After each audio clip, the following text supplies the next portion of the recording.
Tu viens de commencer l'intelligence artificielle et tu te dis « Wouah, la vague est déjà bien haute, je vais regarder un petit peu sur YouTube, histoire de décanter tout ça, obtenir des ressources pour aller plus vite, etc. » Donc tu scrolles, et là tu tombes sur mon profil, t'hallucines, tu te dis « Trop cool, t'as vu ma dernière vidéo, tu te dis « Il y a plein de ressources à prendre et tout, t'as été voir. » Et là, tsunami, des vidéos, des frameworks, des tips, des prompts, il y en a partout. Tu lèves les yeux au ciel, tu paniques, dis « Je suis largué, j'ai raté le train. » Le monde va trop vite.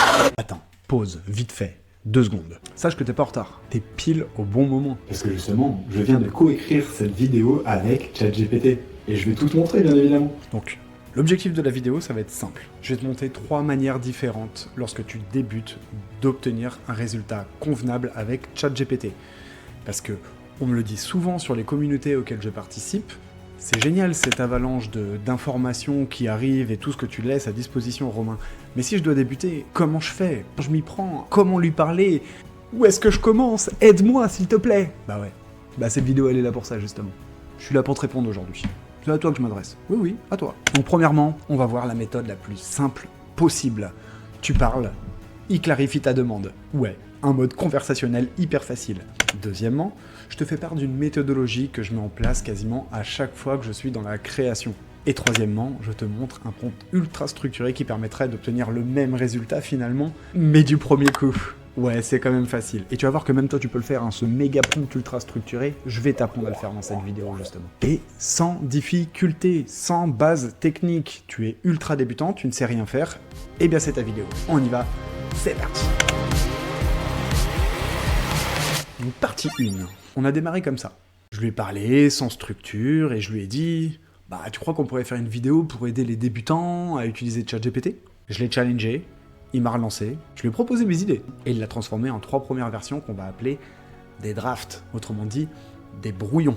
Et là tu comprends un truc, bah pas besoin de savoir prompter, t'as juste besoin de parler, de réagir et de co-construire avec ChatGPT. Cette méthode-là, finalement, c'est une méthode simple appelée le prompt chaining, un enchaînement de prompts. Donc oui, tu l'as fait en version conversationnelle, tu lui as pas mis un méga prompt, puis un autre méga prompt, etc.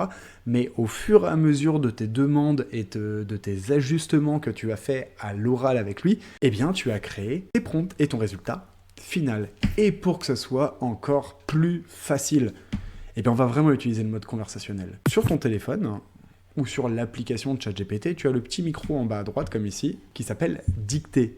À partir du moment où tu appuies là-dessus, tu vas pouvoir discuter directement avec ton téléphone, donc tu n'as plus besoin de te prendre la tête à taper, à faire attention à l'orthographe, ni à formuler tes idées. Tu parles comme si tu parlais à quelqu'un, d'accord? Tu te fais ta petite discussion avec ton téléphone, et je ne parle pas du mode vocal. Attention, on parle bien du mode dicté. Le problème du mode vocal, bah, c'est qu'il te coupe la parole en plein milieu d'une discussion, qu'il coupe ce que tu as à dire, et puis ensuite tu dois recommencer, etc. Là, au moins, tu redonnes toutes tes idées. Tu lui fais un méga pavé de ce que tu as en tête, tu décharges tout ce que tu as, et lui va faire le tri là-dedans, et il va te faire quelque chose de déjà bien sympa. Une fois qu'il t'a répondu pour la première fois, eh bien tu discutes avec lui, tu réponds aux questions qu'il t'a posées, et puis tu enchaînes. Et tu vas voir, ça va être super facile. Et encore une fois, si jamais t'es perdu, tu sais pas comment faire, t'as plus d'idées, bah tu lui demandes de te poser des questions, et tu lui demandes d'y répondre. Bah oui, autant qu'il fasse le travail de A à Z tout seul. Donc voilà, pense toujours à discuter avec ton téléphone en version conversationnelle, reprendre ce qu'il te dit, lui demander de te poser des questions, et à partir de ce moment-là, de lui-même y répondre.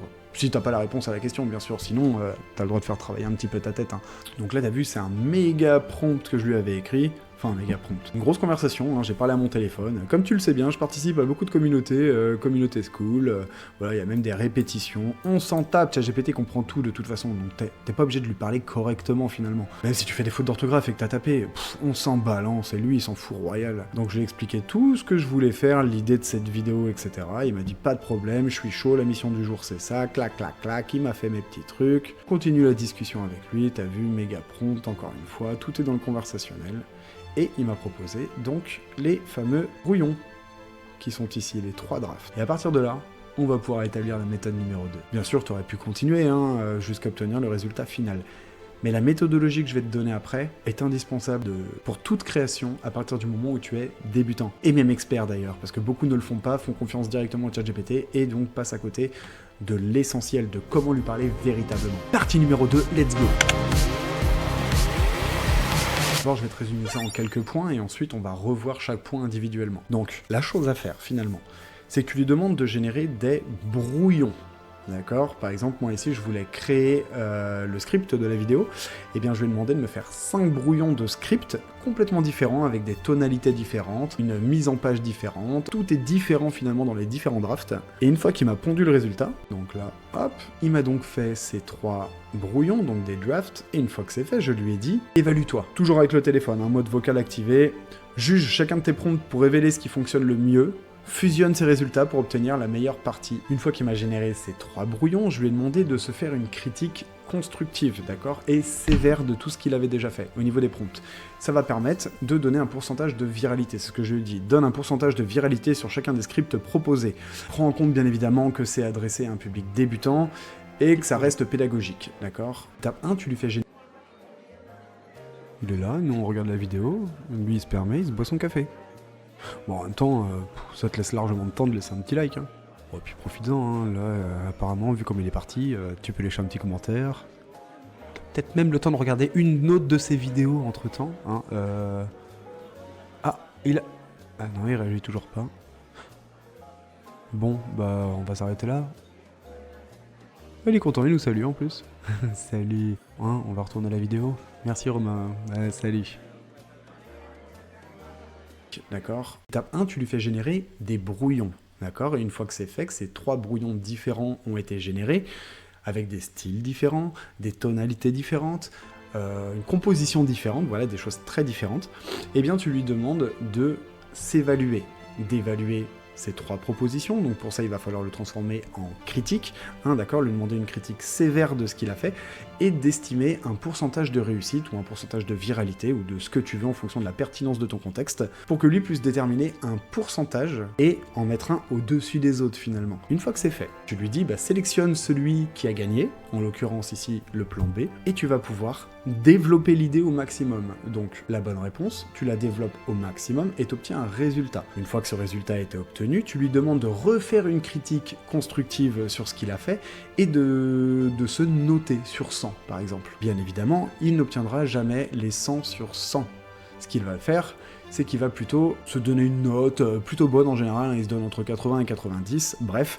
Donc une fois qu'il m'a donné son résultat, je vais lui dire, à partir des améliorations que tu as soulevées, réécris le script intégralement pour atteindre les 100 sur 100 cette fois-ci. Donc il va me donner une réponse, et à ce moment-là, seulement, j'aurai un résultat de qualité.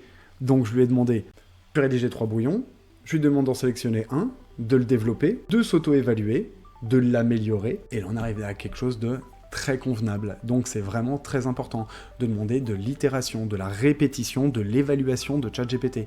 La méthode qu'on a employée, c'est ce qu'on appelle le chain of draft. Tu itères, tu qualifies, tu raffines. Et grâce à ça, tu t'approches de la version parfaite. On a obtenu un résultat convenable, et on s'arrête là. Non, je déconne. En fait, on peut pas s'arrêter là. Pourquoi?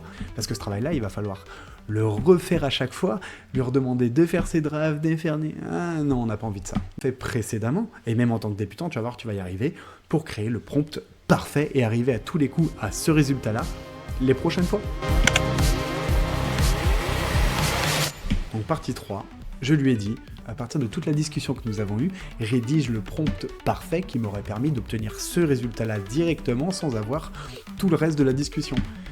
Et il te pond ce qu'il faut. Mon ChatGPT est prompt engineer, donc forcément il est un petit peu calé là-dessus et il sait ce qu'il fait. Donc là il a étudié plusieurs méthodologies et plusieurs types possibles et il m'a pondu le bon prompt parfait à réutiliser pour les premières fois.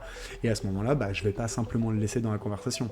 Ce que je vais faire, c'est que je vais l'enregistrer ce prompt.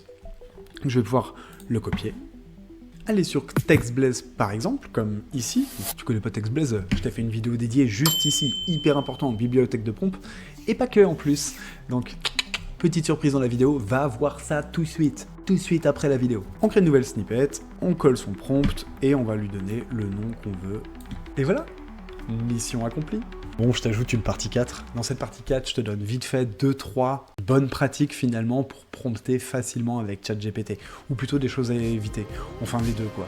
Enfin, tu vas voir.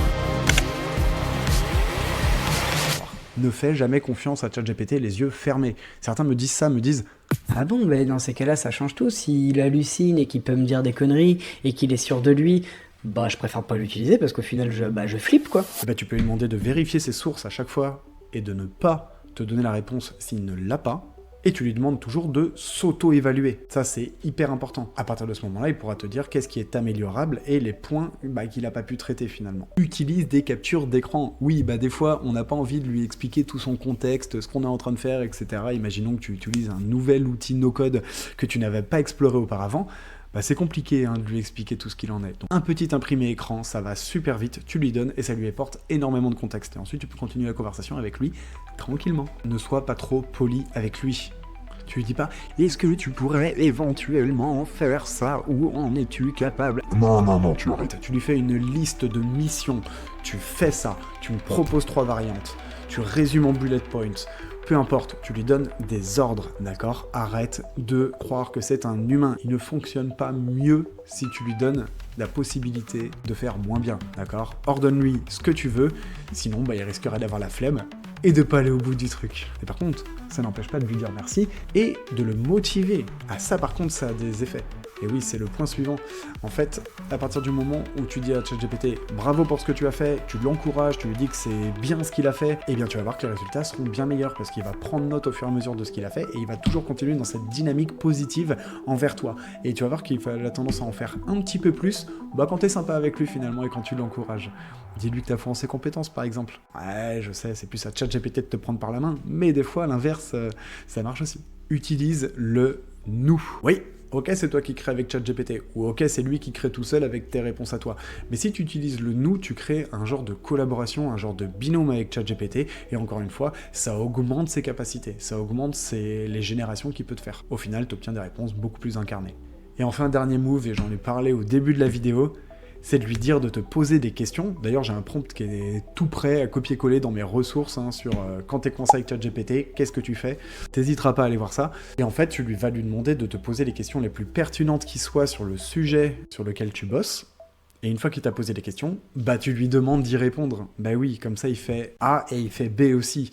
Et pourquoi pas faire C? Enfin, le but c'est que tu l'utilises pas de la façon dont tu l'aurais utilisé auparavant. Tu changes ta façon de travailler et c'est lui qui fait les choses à ta place. Ouais, je sais, on va encore entendre Ludo Salen qui nous dit que le cerveau est en train de ramollir et que l'IA est dangereuse pour le cerveau, tel TikTok. Mais en tout cas, tu vois bien. T'as plus d'excuses. Même en partant de zéro, même en étant un ultra débutant, on a construit un script complet ensemble. Et hyper facilement, sans technique. T'as bien compris les 3 méthodes différentes. Tu parles, il t'aide. Tu testes, il affine. Tu poses le bon prompt, il délivre. Maintenant, ouvre ChatGPT, active le micro et parle-lui enfin. C'est pas toi qui t'adaptes à l'IA, c'est à l'IA de s'adapter à toi. Et si tu veux aller plus loin avec ChatGPT, je te laisse une vidéo de chaque côté. Fais-toi plaisir. Allez, des bisous.